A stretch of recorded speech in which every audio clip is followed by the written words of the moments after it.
ya mo bibia chimo bibia kwa about the Ba African History and Heritage TV so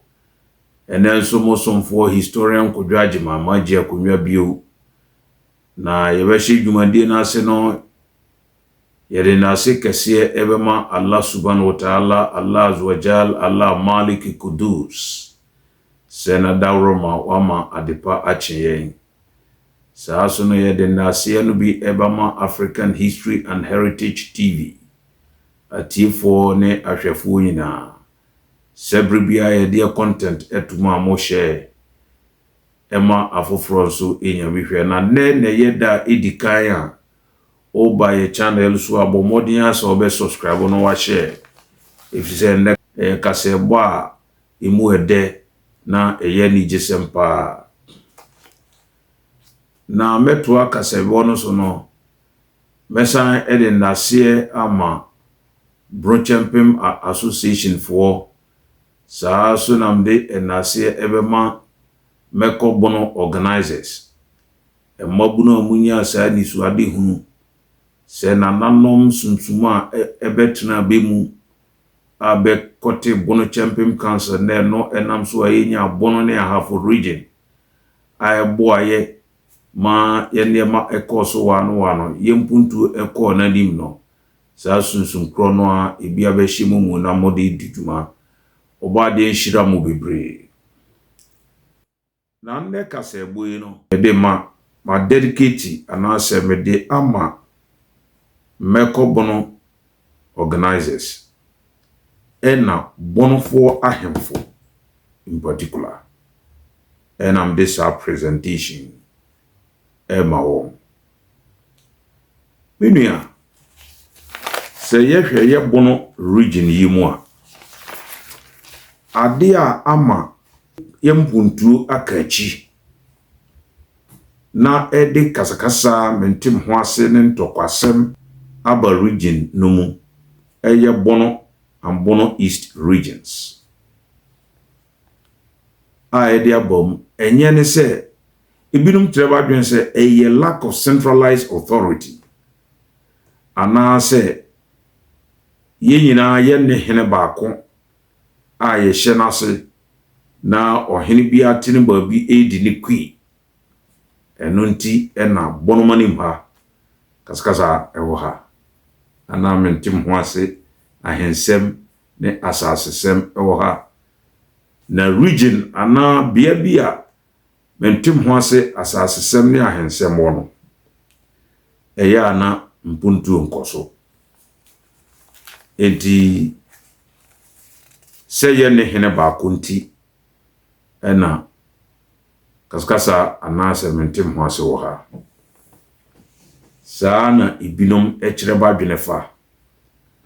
na nsusu no medie historian Kwadwo Agyeman menhwehwemu amaye efa abakosemu no efa ahensemu efa asasesem emu no enchiresa efise na nanu kofa abono champion council ba ye no a enam so a creative bono ahafo region no esanse ye nyina ye nya hene baako eno be ye nhira ema yen adentia ohini bia o man hini bia ye se o develop ni kuro and therefore no ede bibia broni friend competition akansie kese pa by 1959 eban from 1959 eban development mpuntujuma gidigidi pa enunti yehwe ye bono nkuro no bia so a yetimu se ebiefe bono kuro no biefe o hwesunyan na okonsuatre na okobrekum na oko drobo ko doma ko wamfie ko sampa ko wanchi ko nkransa ko techiman ko atebu ko abase ko kitampo name them bonon kruno ibia so efe if you say ubia yese or trani krum now or develop ho na mmom ne ama ahensie mu basosaye ene asasesem agentreha asase ho manso agentreha na agya peto eye ewo ye bono mpa no eye asantesom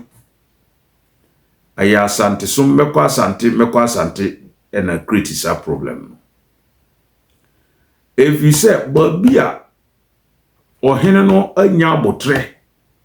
na ohye ohen fofrase okane ho na opese oye manhene na ode batanga idwane ko Ashanti region bia no ba sante hene recommended no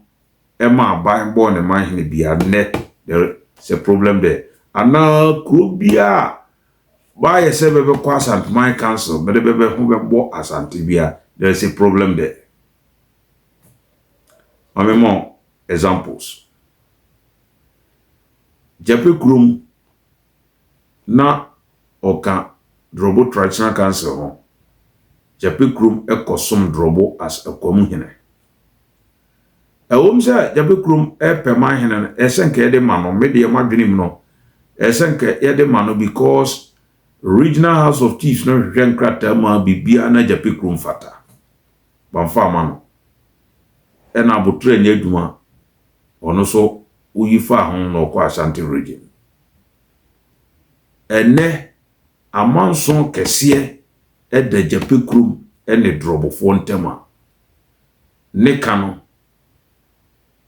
ayekana ayemfa sundwemba district German South municipality no besine curfew eda hwa abano enyimfrio you say drofo ne Jape Krumfo de boni class mrebi atwam ma de chi binum kra ehwere benkwa o man so eboka now yenkwa twirentema asi sampa sisi sampa so na ohye sumase na oyisuma hene ne jaso ahene na okase opeman hene ewom se committee no trance no ewo bono ahafo regional house of chiefs no bibia edadi pefi se sampa research and traditional affairs committee na ewo house no recommend say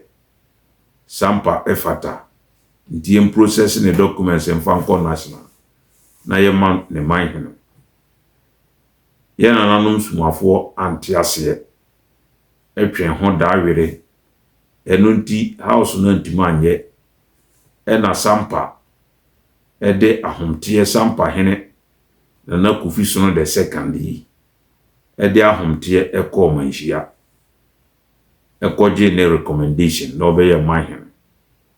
ende hene asi sampa okoye man hene no asasesem ne tane ne ntokwasem beto sampafo ni sumantem ene na ohia yame aya duma sampafo eni sumafo eka mawo second example Bradumasi number 1 eni ewu adumasi Dumasi number 1 ono ne di asase ma ewu adumasi a otena so ewu aduma dumasi edi hotiri ewu adumasi for Ashanti region be konafo be free iguafo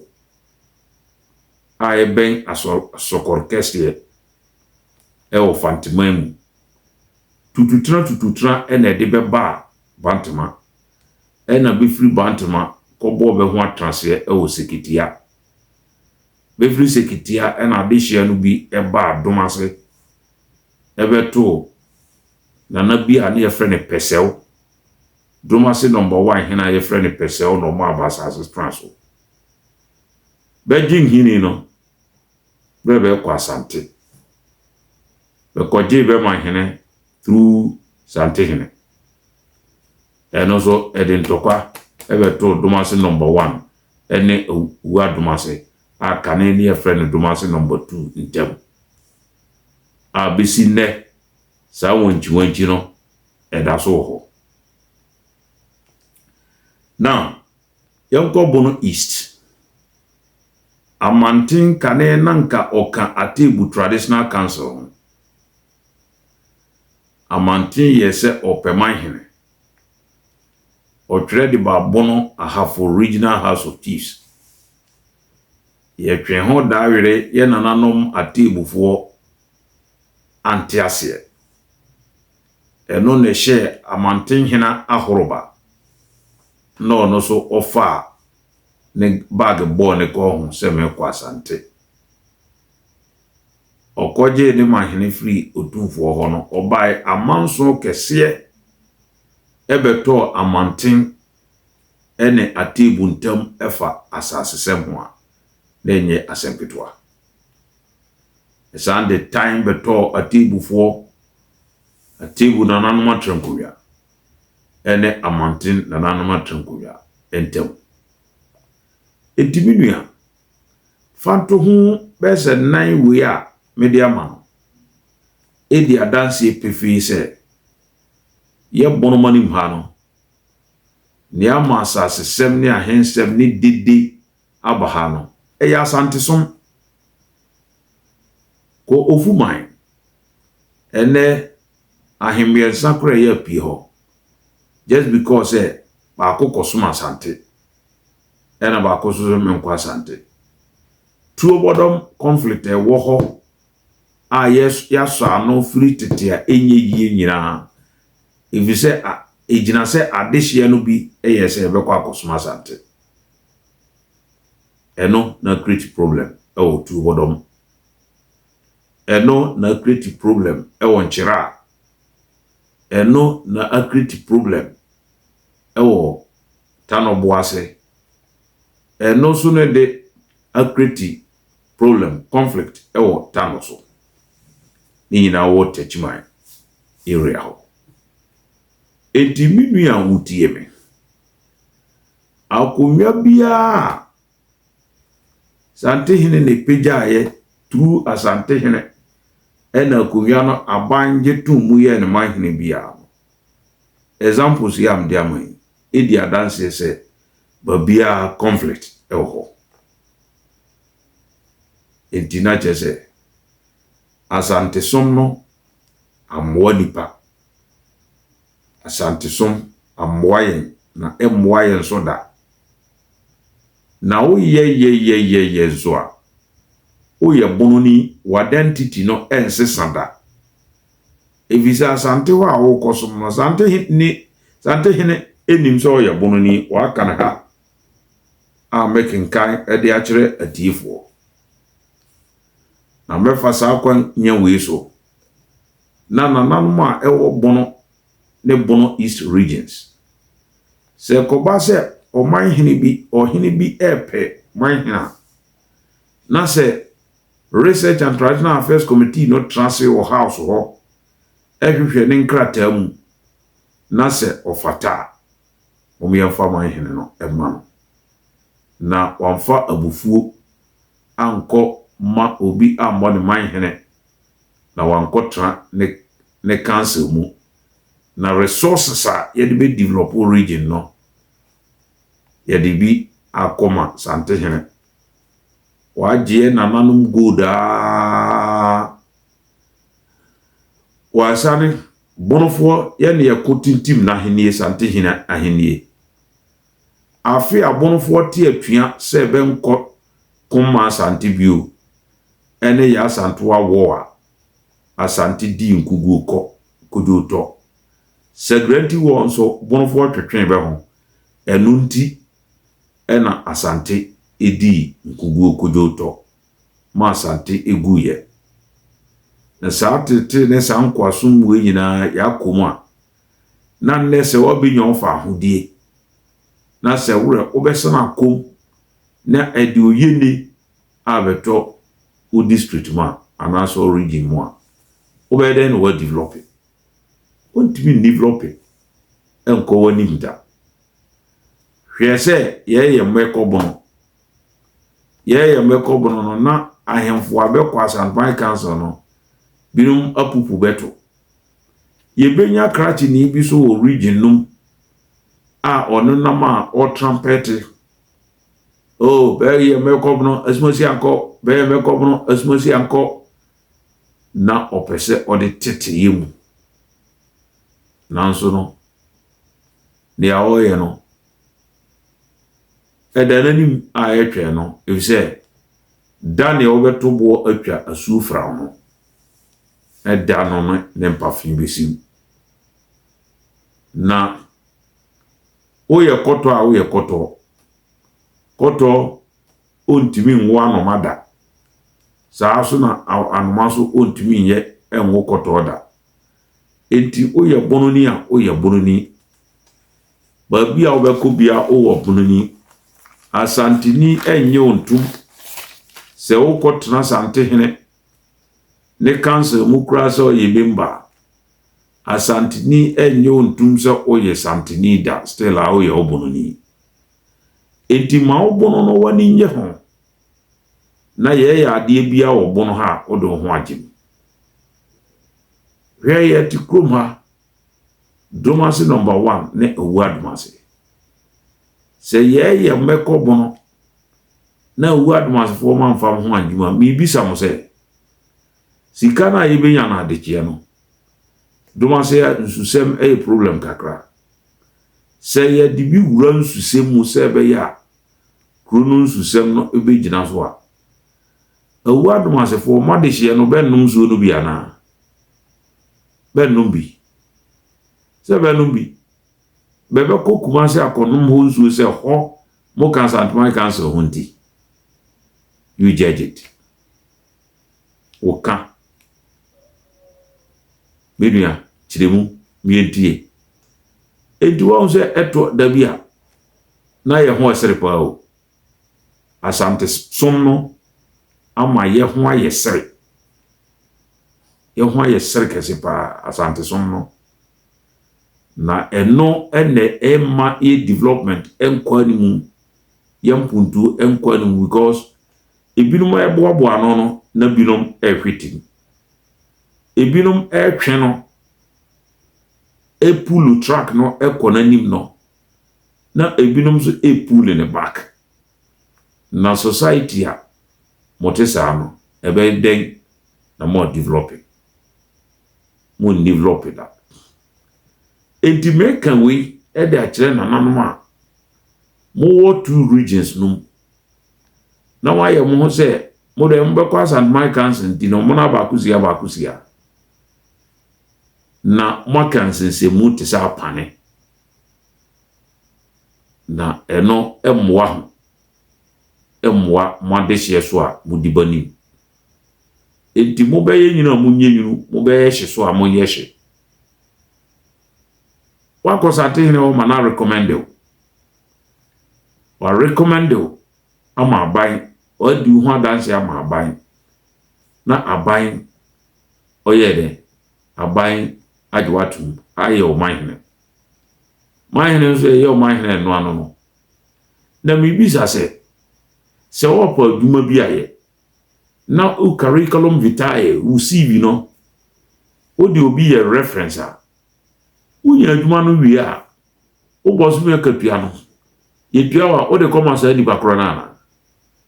bono ni de o de ne de o de be kwa komasa ni bakro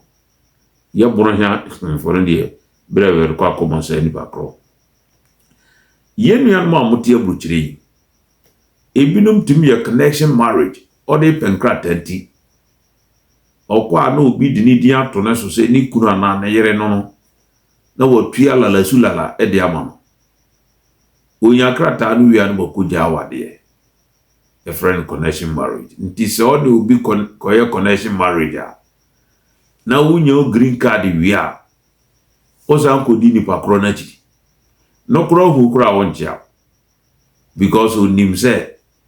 nyo yere no o peba anaba ma biawo nka ohu kra nko betwam na mo sika bia opa free ho ntima one ne kabo mu eye connection marriage eno bi ne ato bonofo no na bonofo ahemfo adofo amowo bono ne bono east regions mu oye den a oye bono ni efise sa asase tamma eda ho no eno na bonofo ye ko transo kane ne ye ka se ye ne ye dika be transo bia ene ye bonofo bono no e kire first born openia entino ye free Old Ghana Empire ever ye ne kuo binom te se na fanafo ye ba ha babia ne ye friend Ghana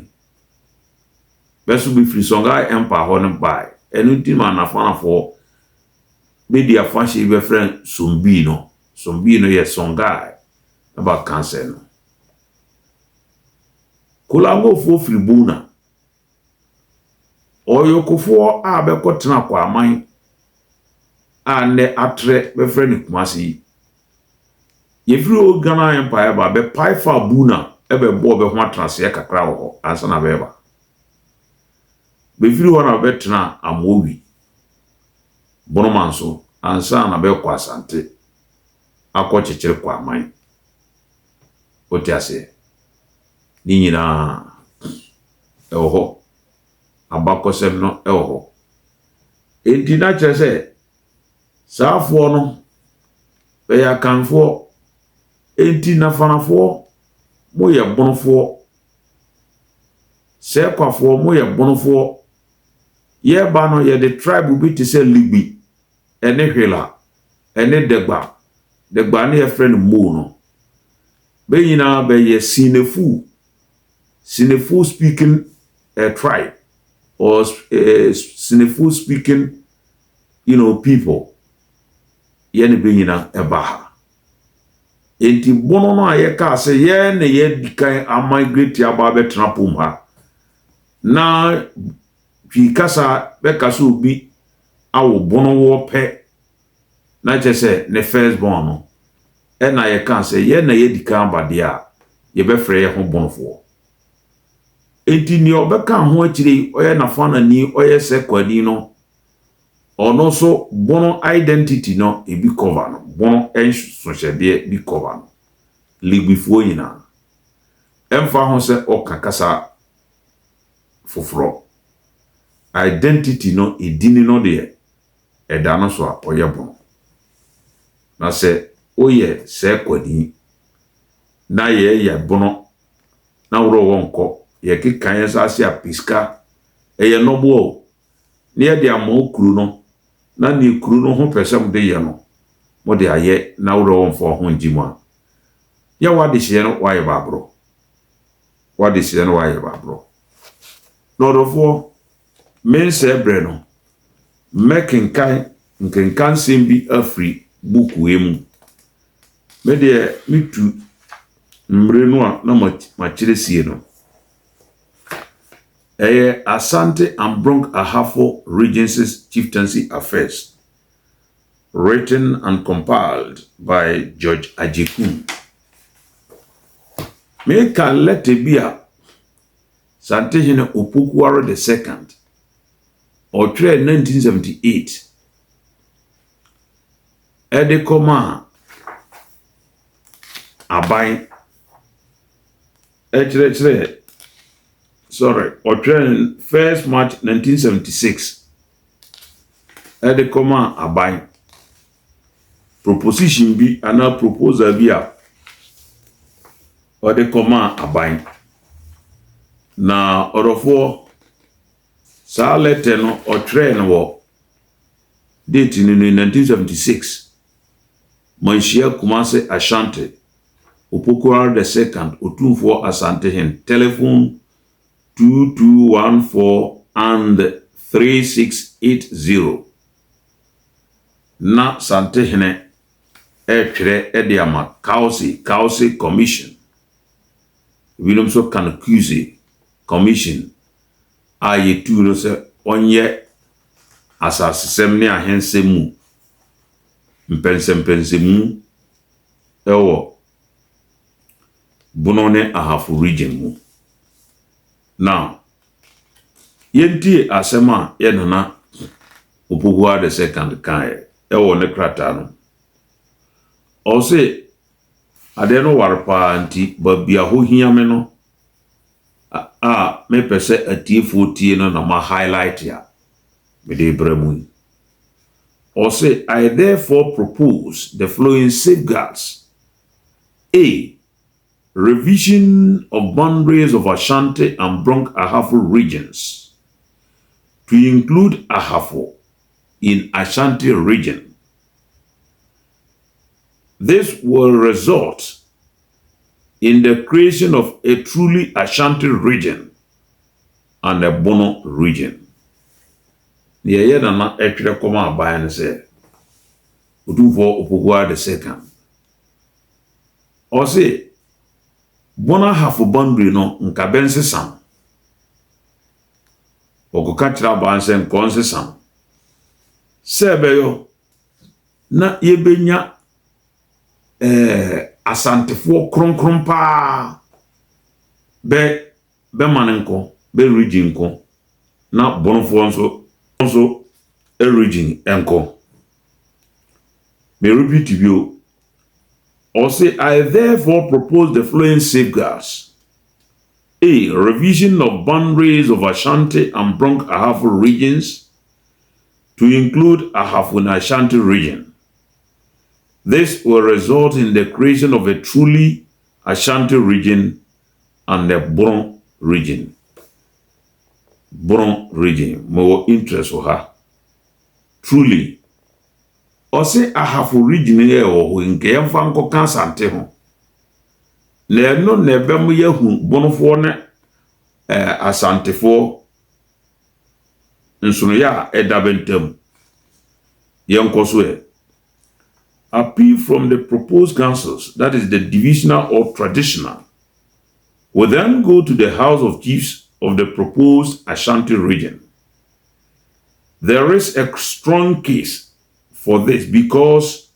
the Ahafos are Ashantis are not Bronx. I repeat, or say, appeals from the proposed councils,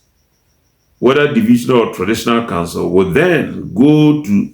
the House of Chiefs of the proposed Ashanti region. There is a strong case for this because the Ahafos are Ashantis and not Bronx. This proposal will make it possible for all matters from Ahafo to be dealt with wholly in the proposed Ashanti region. The year nana Odufo Opokuwa the second, a can say. The Okan say, Nasem na Oka say, yente region num sabra neo Ahafo region no. Na yemfa Ahafo enko ka Asante ho. Na yenya true Asante region.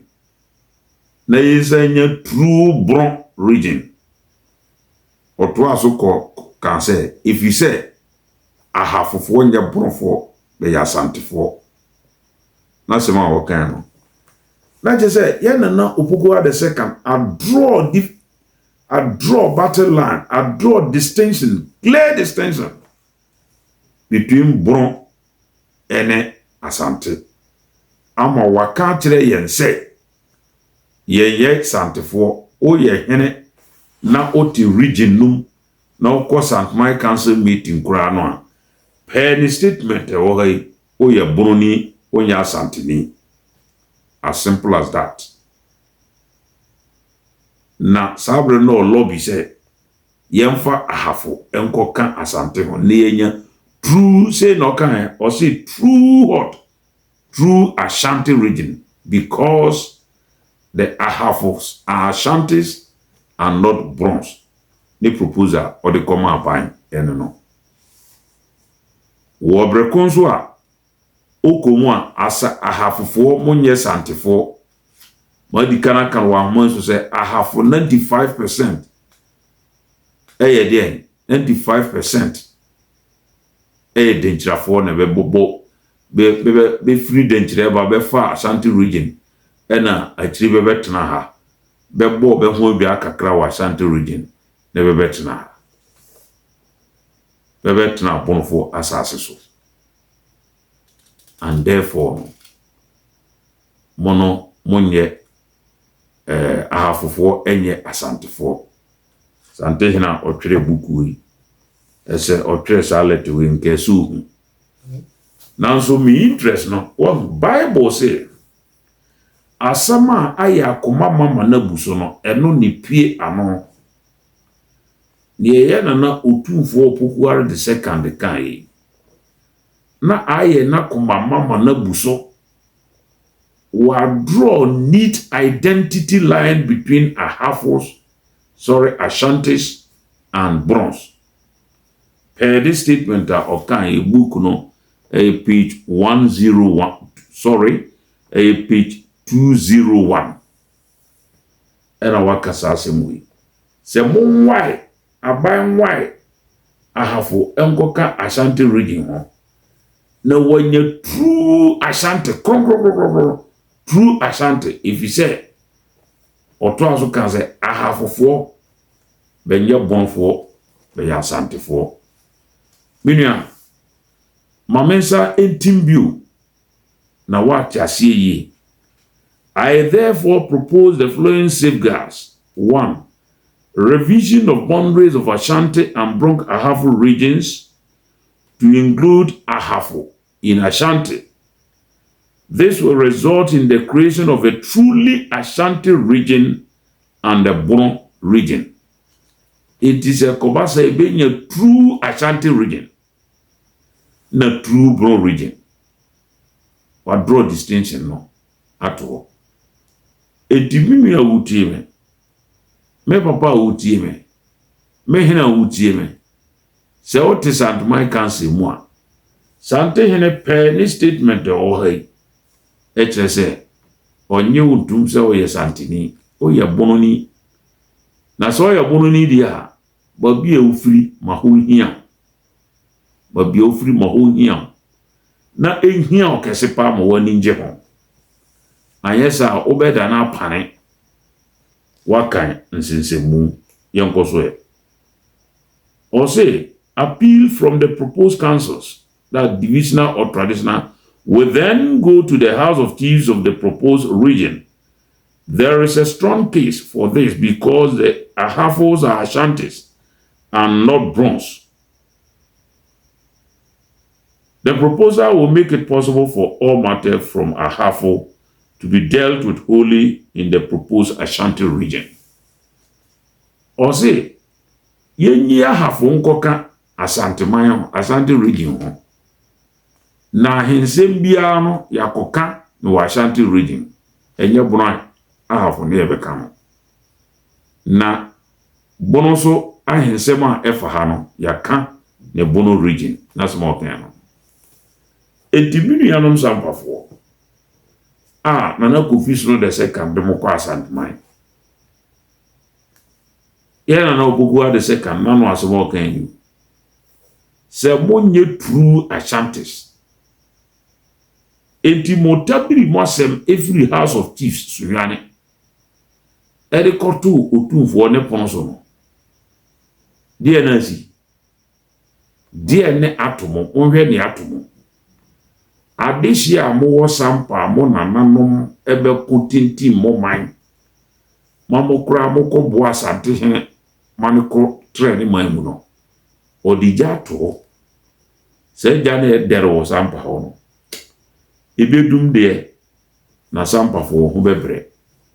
parimfo ne kan bre kro be hu bo ha be hu ne omia so obehu ne ho be kire no so ne esisi na enti se ya nana otumfo Opokuwa the second ato na numtuo de se dia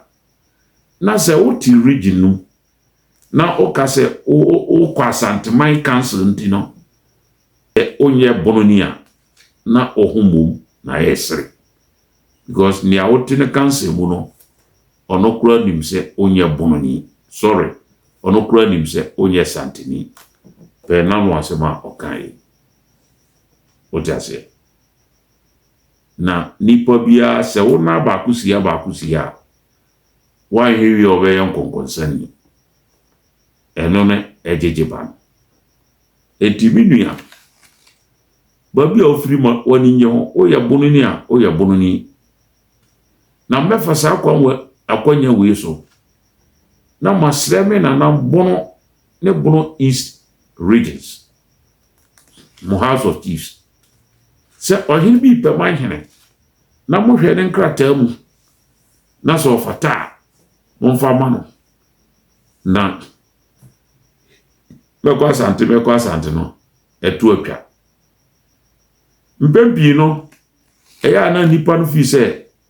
ohene no ope man hene no ohye na asenti no o money independence o yesa na o ye greedy because ye bo man hene no do kra na equity jobs o man hene na ya bono no obenya registrar obenya typist obenya bailiff these three staff we en obenya beso abambe tu abeka nti man hene no unya anye hwe wa himfie u create 3 jobs ho ma wa de hye benya biye o hene pro no so ye be mo allowance na o mpegui de no pe enti da nanom mesra mo se o hene bia o region num na o qualify say ma ne man hene bia no momo modern ase modern man hene be ma no na ayi akwa asante ne asante som no atiso ewo ye region mu na wanchi ne mentem ho ase ne ntokwasem na ewo region no no ayeden afri ho na yetim akoyanim ewo bunduom na oti region num na wre wo no okwa St. Michael's meeting enti ayi bibi ewo region num na ohene kro mfa ho nyimu a na aboro ne yewo efise sante hene niska na ojeju okuma so no omfa kra ukuru wade sie no ano obeji weska nkakrakra de akra ukuru na se bonofo ye kobo kinku ahia adwen kwan a ye be faso yakowani yakoyanim efam putusem ho na wo sa hene no o puputo a etwetwe ho amenua a wotie me sa hene no de ne nka emfanya no sa hene no na nko hia so twe pa ese na dehye be kan bi kire no na we kire se bono otufo pokura de second waje bono atumwa endoso bono champion otase etibira de be kan titi ase mo amote St. Michael's mu no mono monya asantefo mo ye bonfo onokura nim otufo wonse waka se ahafo nkoka asante ho na bonya tu asante if he say be different from bonus benya bonfo be asantefo ebia mesi abekanti ma okan se be asantefo but eno kwantimi ma onye santini dentirafo kan mesi benya asantefo kwafo kan mesi be kwafo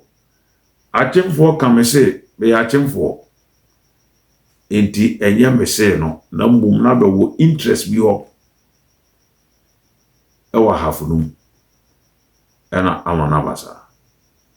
ene sampa mo hene kofiso no o koje ma hene no ba wansi manchi abuo wansi ho bio na no masem da bono regional house of chiefs mabu mahama no a ordinary sem koye no be frekura ontimi nko ena court no bon asem to bu ye bono house of chiefs court no nebre mu nkosi mo hene ena mu nkosi na ya osa amodia asema ba mo dia be dan house of chiefs no mo nya abotre antwe ma house of chiefs no ani determine that case no moma so ape yekosisi ne manhia na wahu abotukura oni akura se beka se jata ni buom jata buom ena bekodi agora ofi se die ne ebetobe die no betobe ewuo ena ebetowo odofo subscribe na share na ma afoforo nso ente kasebo ibi ize kasebo emu ede enti medem kasa abeba wiya me boni nyina tofa ne tofa boni se sante hene pe ni statement we no wa endorse de wa endorse bron identity ahu se ye won kofo binom a befre be bonfo be no be te region bi mu ene ye wa nkrofo bi a befre ba hafofo be nya asantefo originally be de be ya hafofo ne a be nyina be free denchira dodo no about 97%. Formation am de man nyina e obuku be free denchira no isan se be kamesi di won se sante ne o ka se be de be ya asantefo kamunya dawo enti so ye hene na o tene cancel mu a na wo no o ye santini ana se o ye bononi o mu se o ye santini onim se o ye bononi na mbom wanya wa woof a okoba bia obekita ne bag na secondly isan se wakotra ne cancel mu ntino se adeshi abewo bono regions no no be ke kambensa se a pesika e de aye project a o hene na dwene ye ne se o ti asantman council meeting ti o ye santini nti o meyobi na nso sante hene no a ne statement e tre se o se nipa no kura no o nya santini na se sa na waka dia minia ade na wo ma woni nje babia o wo odofo subscribe na share ifisem komoboyi emu edepa etimde masem beba awie no masem no ne tofabo nyina ne se ye bonfo asante hini nim se ye bonfo enu nti na o advocate se ye abano nti region no musa abra na ye bono ahafo no nfa ahafo no nkoka bono sorry onfa nkoka asante ho na banya asante for kronkron pa o see true asantes because one of the halfos are not bronze the conclusion or draw ya no enti o hini bia o fili bono ha na o se fili bono east pe o tufo opogware the second na no asem no onye santini o ko trane council ma mfia pem kra na onim se onye santini. It is as simple as that. Na se obeku tromo na wo dware sasanduro de e de matromo onfa na nanti enko ne nam e wo kwaye nase na obe ye ho se santini oso wontimi ye ho se santini nko wieda o patu kura se wo kansantia obe te se ne wo poto no obi abe hu se usua kasa no enye okrum kasa na sa de tie de ha ade na wo bono no wototwene ade na wo bono sem no wototwene enti ma wo bono sem no ehia se ne ya obe magana ehia no ma bono sem so ehia o ya bono ni a enti adofo amotie me bono champion jana so bono champion de akwa ejana so na very soon no ye the coalition of bonus scholars and businessmen ebeba cosbu